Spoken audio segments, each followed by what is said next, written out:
Virtualmente todos na Terra, independente de sua religião ou nacionalidade, reconhecem que existe alguma espécie de batalha ocorrendo no mundo entre as forças do bem e do mal. Uma luta colossal entre a luz e as trevas, a verdade e o erro, a opressão e a liberdade, o bom e o mal, e finalmente, a vida e a morte. Qual é a história por trás deste evidente paradoxo? Muitas religiões, assim como a Bíblia, ensinam que além deste véu tridimensional do mundo físico que vemos, existe outro mundo espiritual que não podemos ver. Nesta realidade invisível ao nosso redor, se desencadeia uma batalha titânica entre o herói supremo e justo contra o vilão mais cruel e maligno. A grande pergunta é: quem são esses personagens e como e onde começou esta crise cósmica? Este é o maior mistério de todas as épocas e a história mais fascinante e verdadeira que jamais tem sido contada. Esta crise envolve cada pessoa sobre a Terra. Sim, cada pessoa.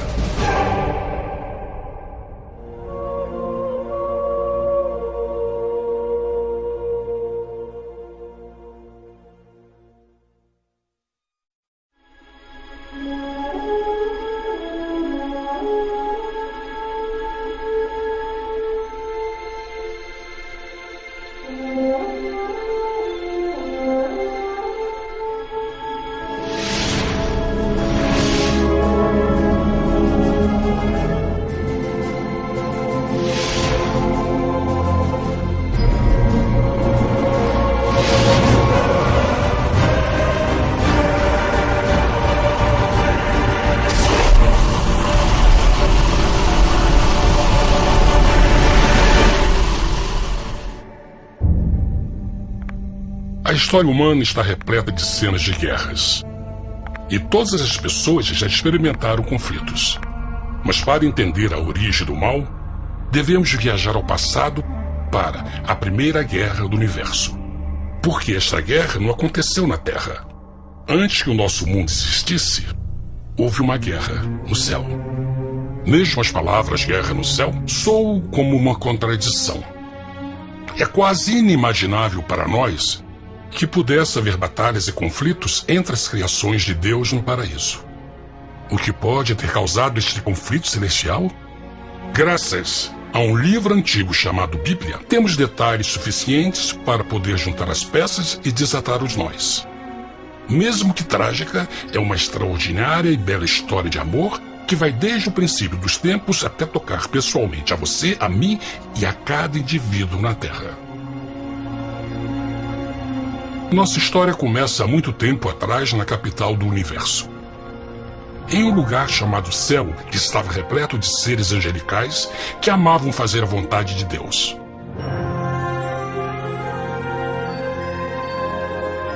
Sob o justo e amoroso governo do Criador, todo o céu desfrutava uma existência de felicidade e perfeita paz. O príncipe supremo do paraíso e comandante dos anjos era o poderoso e amoroso Filho de Deus, mais conhecido com o nome que adotou quando veio à Terra, Jesus. Ele tinha o mesmo propósito e pensamento com Deus, o Pai. O céu, sob o comando compassivo do Pai, Filho e Espírito Santo, provou ser um maravilhoso lugar de paz e alegria. Para realizar as ordens de Deus, a Trindade estava rodeada de um oceano virtual de inumeráveis espíritos ministradores chamados serafins e querubins, mais conhecidos como anjos. Essas poderosas e inteligentes criaturas descobriram que a felicidade estava em cumprir as ordens do Todo-Poderoso. Mas Deus criou um extraordinário anjo para atuar como líder de toda a multidão celestial. A Bíblia nos diz que seu nome era Lúcifer, que significa portador da luz. Esse querubim foi o maior ser criado por Deus e assumia a posição mais próxima do trono de Deus, estando diretamente sob a autoridade de Jesus. A tarefa de Lúcifer era difundir a luz e o conhecimento da vontade de Deus a todos os outros anjos. Lúcifer foi o mais esplêndido ser criado por Deus. Era extremamente bonito e dotado de enormes poderes de liderança e organização. Entre os anjos, ele foi muito admirado, respeitado e amado como amigo. Mesmo assim, Deus previu o mal que Lúcifer estava a ponto de introduzir no reino da luz. Cheio de sabedoria e formosura, de todas as pedras preciosas te cobrias.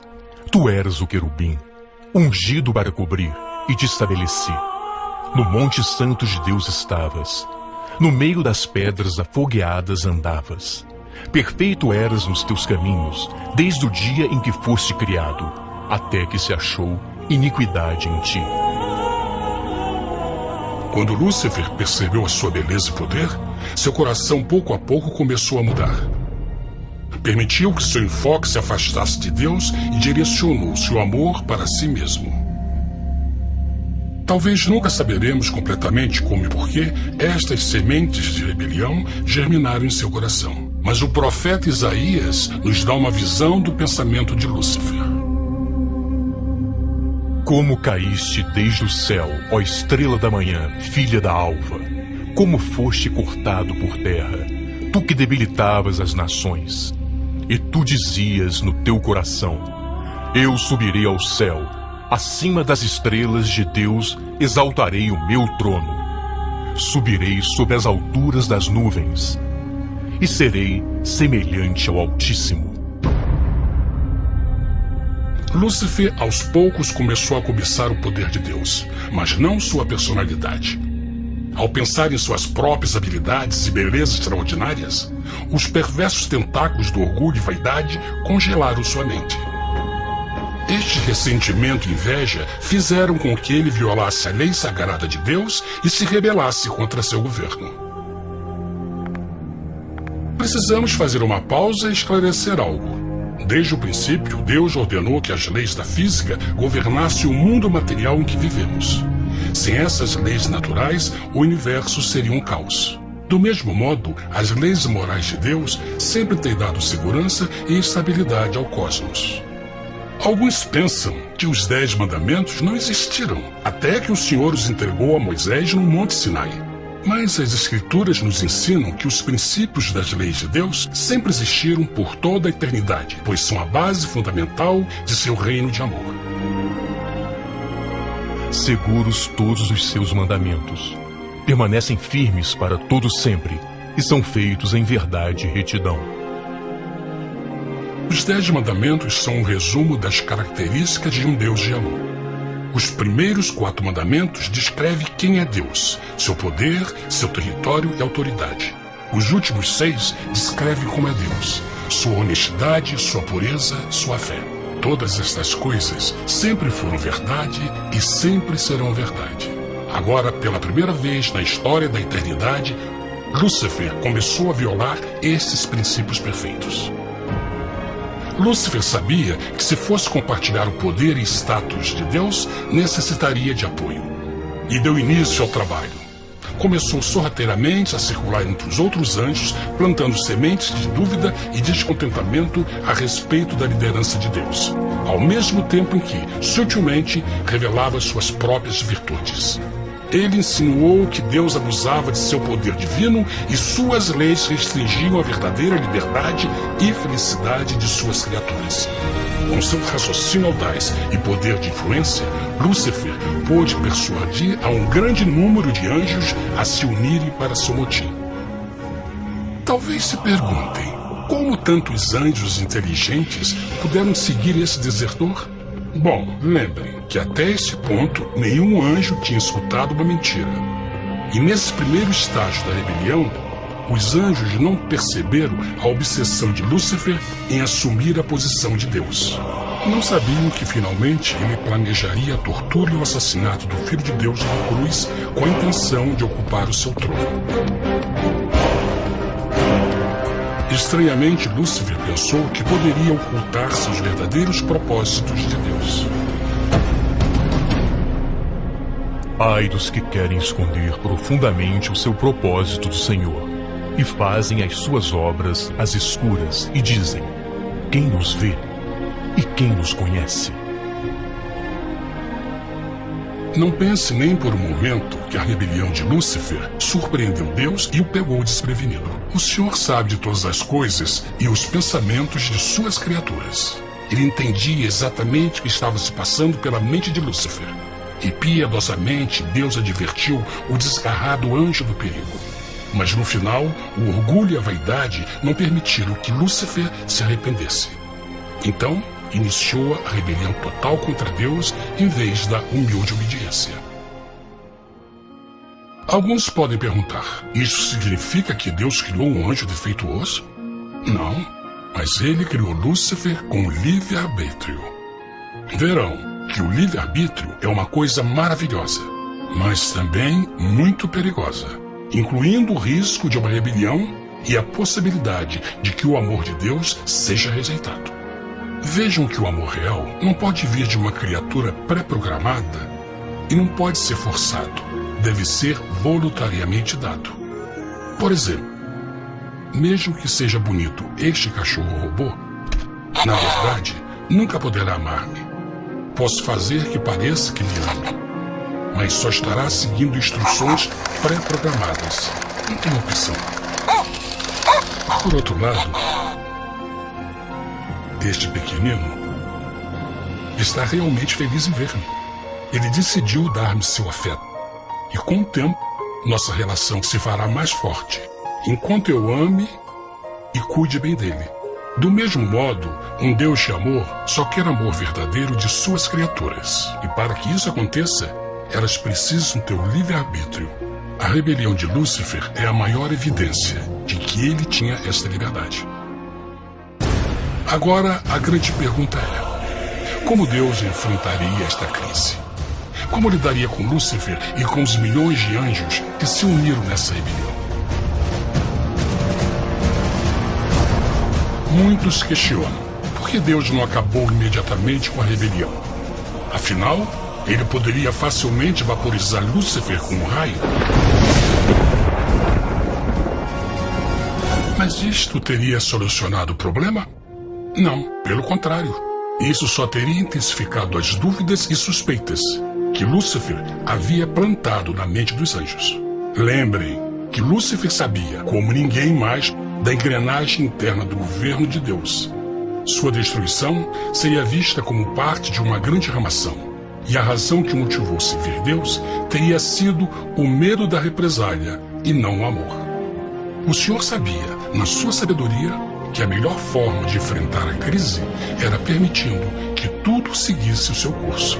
Esta seria a única forma de se assegurar que o mal não se ergueria outra vez. Deixai crescer ambos juntos até a ceifa, e por ocasião da ceifa direi aos ceifeiros: colhei primeiro o joio e atai-o em molhos para o queimar, mas o trigo ajuntai-o no meu celeiro. Na parábola do joio e do trigo, Jesus descreve que um tempo de crescimento é necessário para que uma planta revele sua verdadeira natureza. No seu entendimento infinito, Deus sabia que com o tempo, o caráter real de Lúcifer seria exposto e que os amargos frutos de sua rebelião seriam vistos.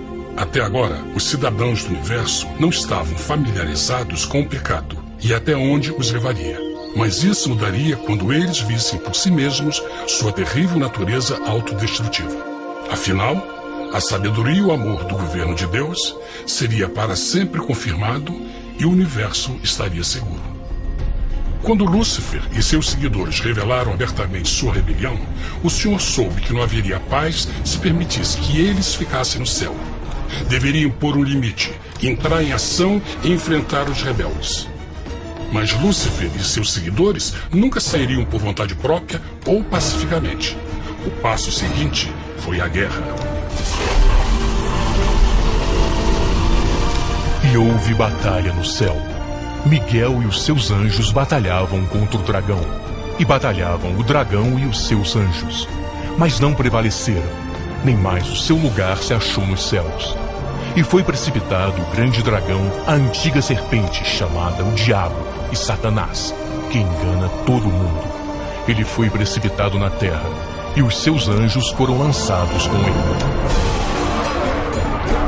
A Bíblia não revela exatamente que tipo de armas foram usadas durante este conflito cósmico.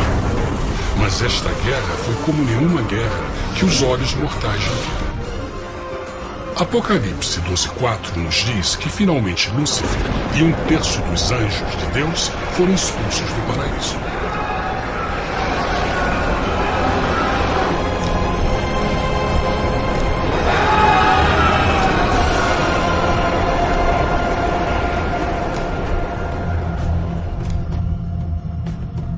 Mas e agora? Lúcifer tinha milhões de anjos ao seu lado, mas precisava de um pedaço de chão para continuar sua rebelião. Rápido, muito rápido, o universo começou a entender o quão doloroso e caro o pecado poderia chegar a ser. Mas a guerra não tinha terminado. Apenas começava. Lúcifer, o portador da luz, agora virou Satanás, o adversário.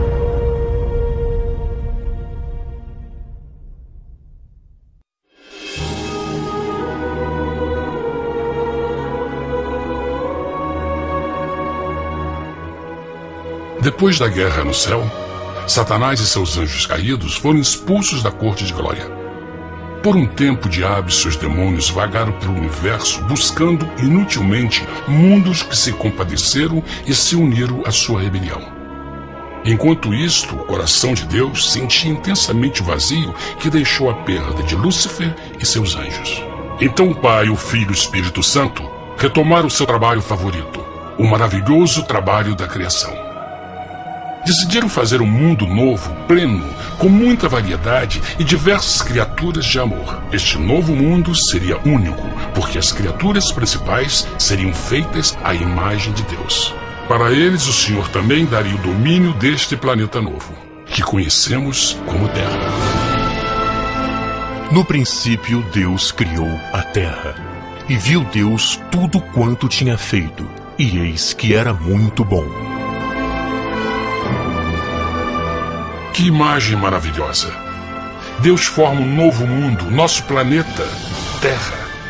E em cada maravilhoso dia da criação, algo novo e espetacular começa a fazer parte da cena.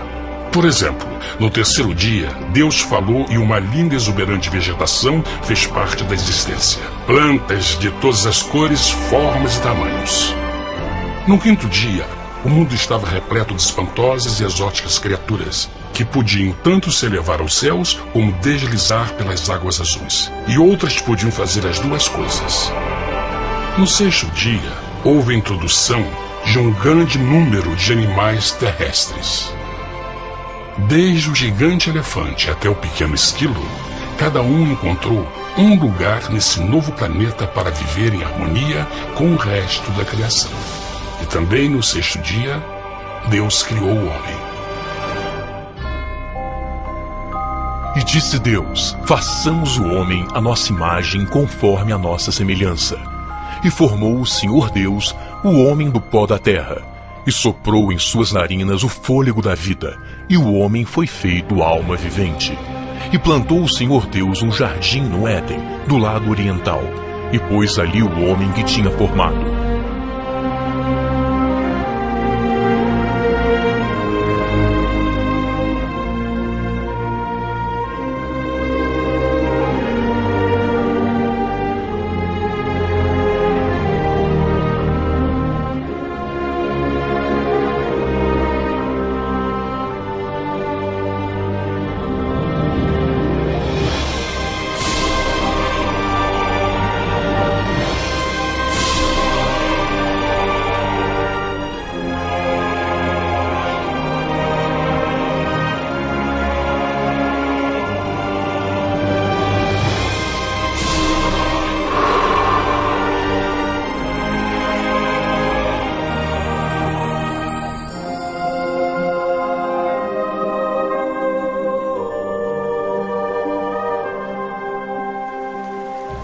Mas que grande honra ser criado à semelhança de Deus, ser um indivíduo com liberdade de pensamento. No princípio, o homem não percebia sua nudez. Provavelmente porque antes do pecado ele estava vestido de glória e luz.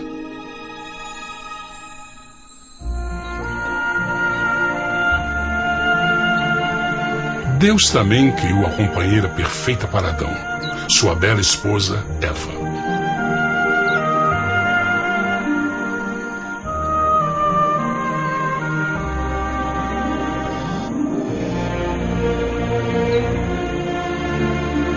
O feliz casal foi colocado em um magnífico jardim perfeitamente projetado para aumentar sua felicidade.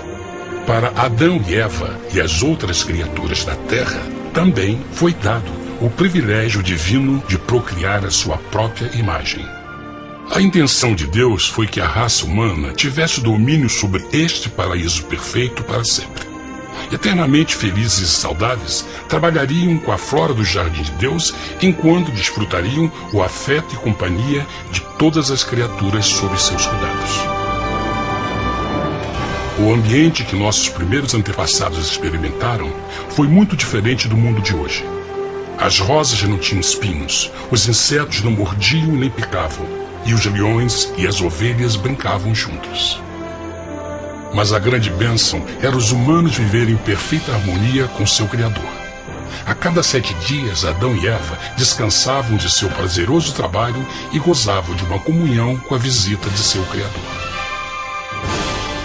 Era um mundo esplêndido e maravilhoso. E esse estado de felicidade teria continuado eternamente se nossos primeiros parentes tivessem mostrado fidelidade com uma simples prova. Mas da árvore do conhecimento do bem e do mal, dela não comerás, porque no dia em que dela comeres, certamente morrerás. Visto que o adversário havia contaminado o universo com sua rebelião, o Senhor viu a necessidade de uma simples prova de amor e lealdade. Lembrem que os anjos bons acabaram de ver 1/3 de seus amigos serem expulsos do céu durante a guerra. Como estariam seguros de que esses novos humanos não se uniriam a Lúcifer e causariam problemas? Então o Senhor plantou uma árvore no jardim, uma árvore cujo fruto não deveria ser comido sob pena de morte. Ao passar por esta simples prova de obediência, Adão e Eva mostrariam a lealdade para com Deus e a fé em sua palavra. Ainda mais, era uma prova de amor. Por isso, Jesus disse em João 14, "Se me amais, guardais meus mandamentos." Mas alguém mais soube desta prova de fé e estava determinado a usá-la em seu favor. Satanás estava com inveja dos humanos que desfrutavam da bendita vida que ele perdeu. Sua feliz existência estava em total contraste com a sua, que agora estava cheia de culpa, pecado e miséria. Com ressentimento e raiva, não estava disposto a deixar o casal em paz, pois o pecado sempre buscará arrastar a outros consigo.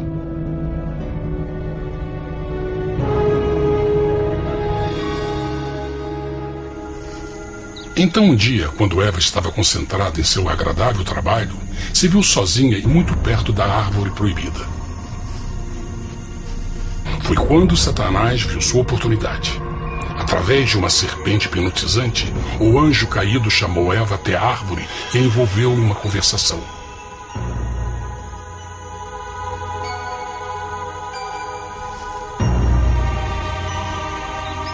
Suas palavras encantadoras foram cuidadosamente calculadas para gerar desconfiança a Deus.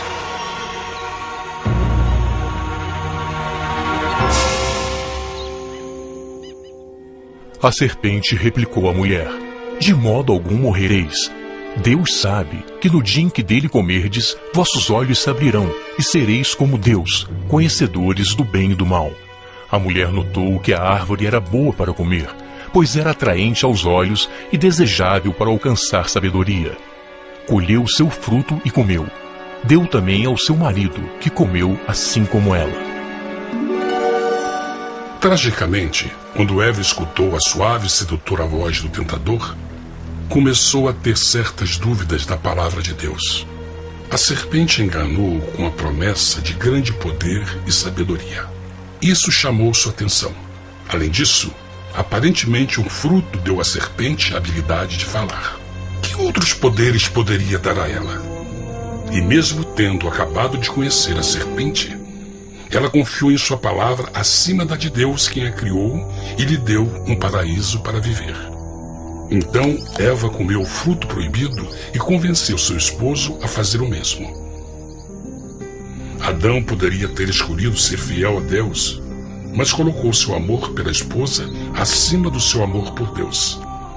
Quando os nossos primeiros parentes mostraram lealdade ao inimigo, o domínio da terra foi tomado por Satanás.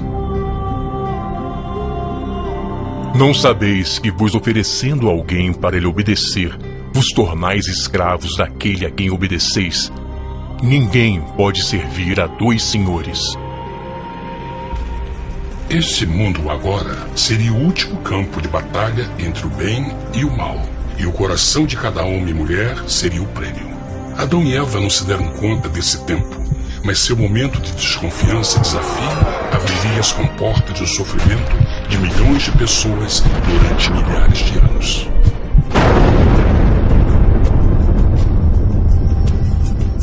Portanto, como o pecado entrou no mundo por um homem, e por ele a morte, e assim a morte transmitiu-se a todos os homens naquele em quem todos pecaram.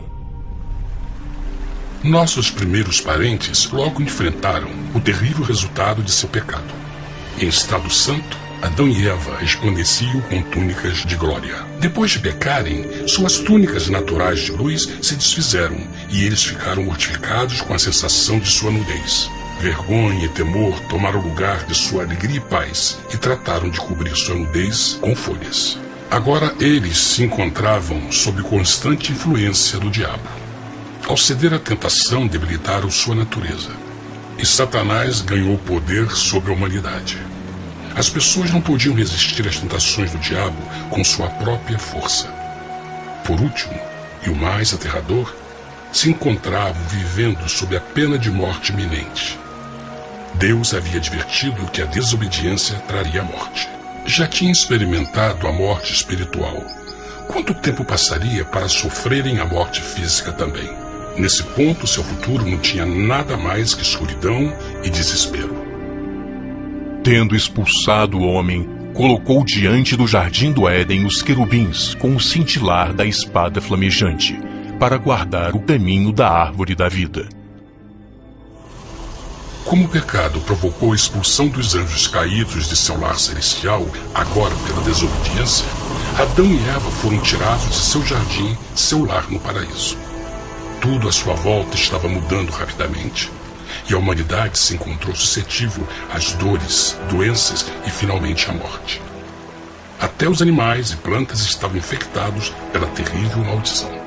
Os espinhos e cardos agora pareciam árvores e flores, e os animais que antes eram gentis começaram a se matar e a devorar uns aos outros.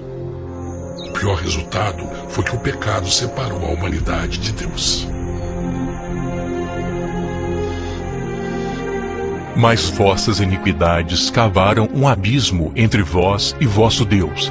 São vossos pecados que ocultaram de vós sua face, para não vos escutar. Na criação, foram dados a Adão e Eva a honra de falar com os anjos, e até com o Filho de Deus cara a cara. Mas Deus é tão puro e santo que nenhum mal pode existir na sua presença. Agora que os primeiros humanos tinham pecado, Deus afastou sua santa presença deles para sua própria proteção. O pecado tinha queimado uma parte da alma do homem que já não podia ver a dimensão espiritual. Deste momento em diante, a comunicação com o céu seria limitada. Mesmo com todas estas maldições caindo sobre Adão e Eva, o coração do Senhor se encheu de compaixão. A lei que haviam violado não poderia ser alterada para salvá-los, pois é tão sagrada e imutável como Deus mesmo.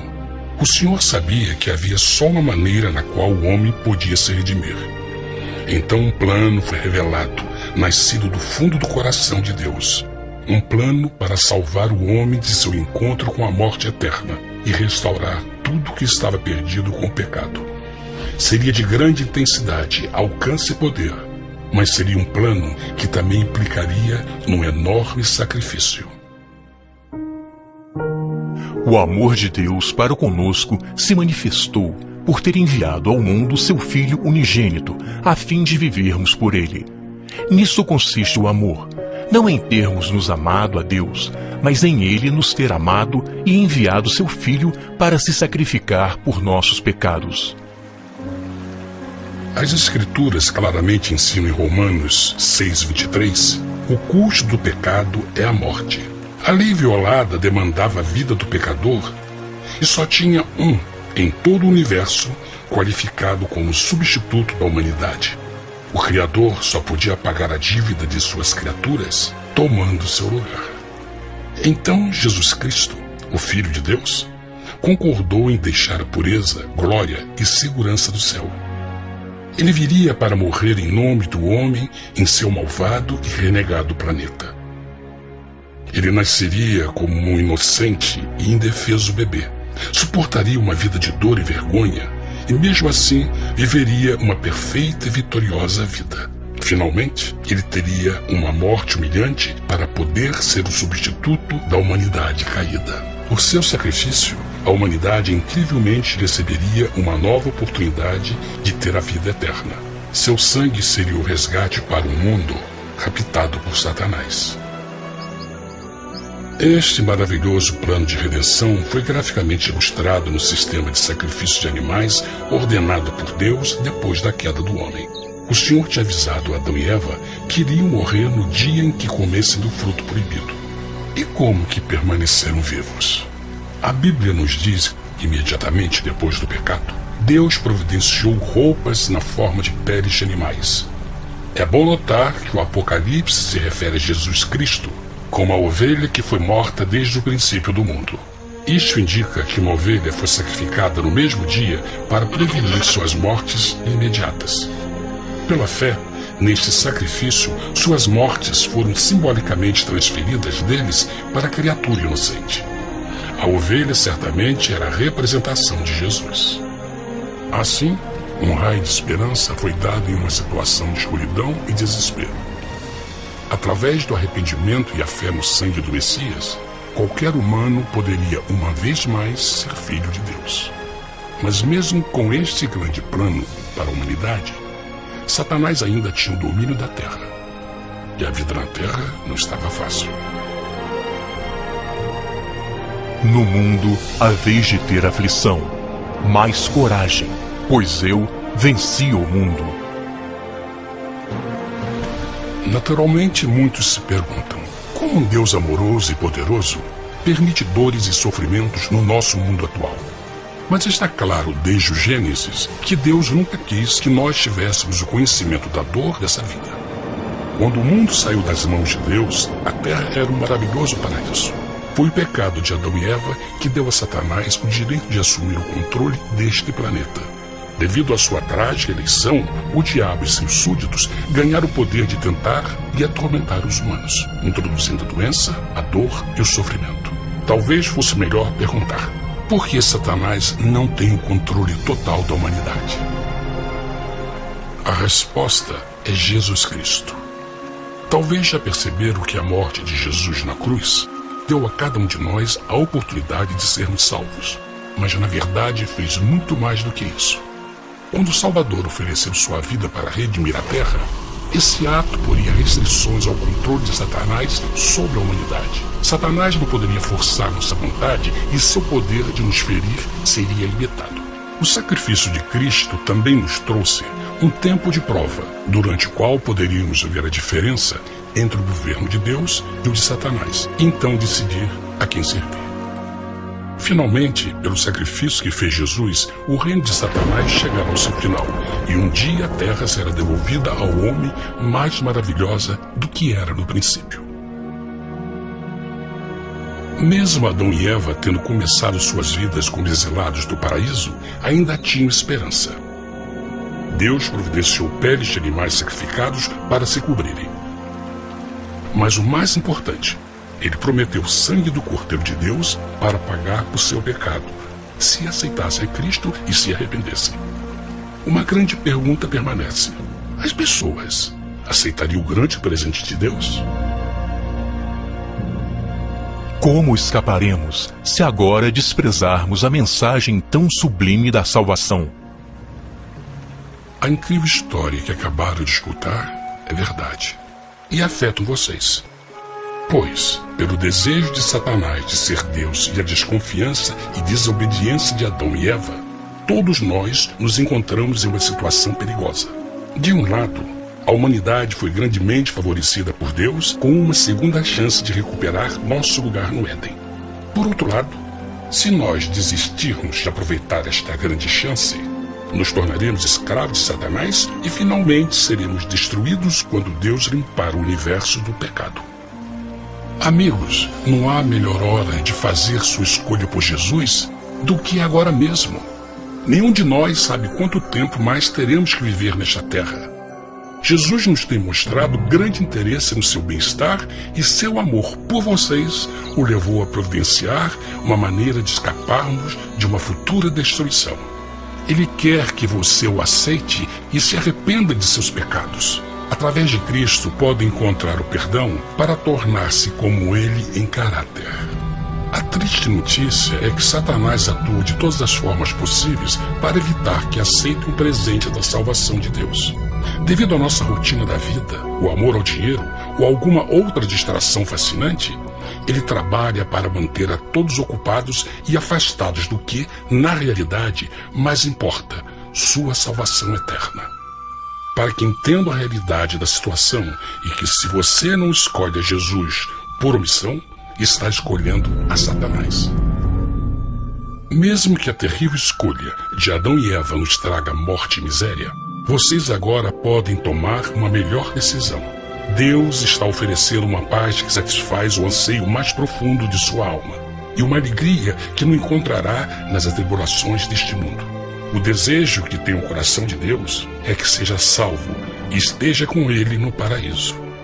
Mas o único que pode mantê-lo fora do céu é você. Imagine a tragédia que seria se você recusasse este precioso presente. Você pode decidir hoje e aceitar a salvação que Deus prometeu. Na verdade, nesse momento, pode aceitar a vida eterna através de Jesus Cristo. Posso convidá-lo para que acompanhe agora mesmo em uma simples oração, aceitando sua maravilhosa oferta? Por favor, repita depois de mim. Querido Pai Celestial, venho a Ti agora e humildemente pedir Teu perdão. Senhor, confesso que sou um pecador e violei Tua santa lei. Entendo que a pena por esse pecado é a morte. Acredito que Jesus Cristo sofreu e morreu na cruz para receber o castigo por todos os nossos pecados. Acredito que Jesus ressuscitou e eu o aceito como meu Salvador pessoal. A partir deste momento em diante, Te dou o meu coração e o aceito como Senhor da minha vida. Por favor, perdoa todos os meus pecados e envia Teu Espírito para ajudar-me a fazer a Tua vontade. Te agradeço por Teu grande amor e aceito Teu presente da vida eterna. E eu oro tudo isso em nome de Jesus. Amém.